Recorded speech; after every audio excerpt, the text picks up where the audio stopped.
नमस्ते, मैं डॉक्टर कीर्ति सबनीसो, infectious disease consultant, Fortis group of hospital Mumbai से।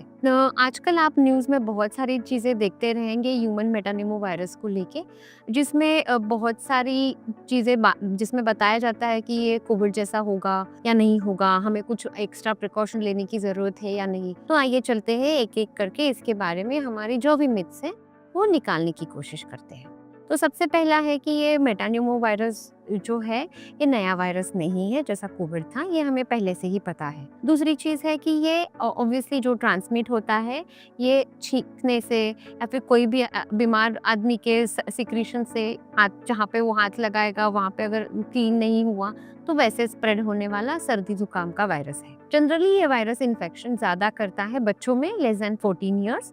यस, लेकिन एडल्ट्स में भी इन्फेक्शन पाए जाते हैं जिनका इम्यूनिटी स्पेशली कम हो, ऐसे लोगों में ये इन्फेक्शन सीवियर होता है। तो इन्फेक्शन सीवियर होगा मतलब क्या होगा, तो सांस लेने के लिए तकलीफ हो सकती है, ऐसे लोगों को कभी कभी ऑक्सीजन की ज़रूरत पड़ सकती है। अगर बहुत ही ज़्यादा तकलीफ है, ज़्यादा लंग इन्वॉल्वमेंट है, तो ऐसे लोगों को आईसीयू में भर्ती किया जा सकता है। छाती, लंग, फेफड़े छोड़ के और दूसरा कोई ऑर्गन में इन्वॉल्वमेंट ये मेटानिमो वायरस से कम दिखती है, जो कोविड में बाकी के ऑर्गन इन्वॉल्वमेंट भी हमें दिखते थे। तो अभी इसका ट्रीटमेंट क्या है, क्या करें, ऐसा इन्फेक्शन हुआ तो इलाज क्या है? तो इलाज इसके लिए स्पेसिफिक एंटीवायरल मेडिसिन नहीं है।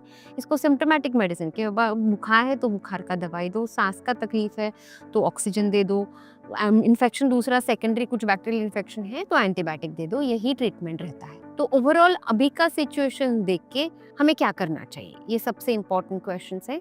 तो सबसे पहली बात है कि हमें डरने की बात नहीं है। अभी इंडिया में 2 जो केसेस मिले हैं, ये नॉर्मली ये सीजन में भी मिल सकते थे।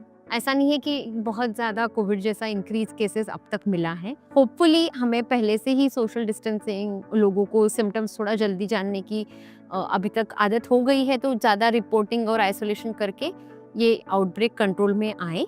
लेकिन इंडिया में अभी आउटब्रेक जैसी सिचुएशंस नहीं है। हमें सतर्क रहना ज़रूरी है। जो कोई बीमार है उनको सोशल डिस्टेंसिंग रखना ज़रूरी है, लेकिन पैनिक की सिचुएशन बिल्कुल नहीं है। इसीलिए मैं सबको कहूँगी 3 चीज़ें याद रखने के लिए। अगर सिम्टम्स हैं तो जल्दी डॉक्टर के पास जाइए।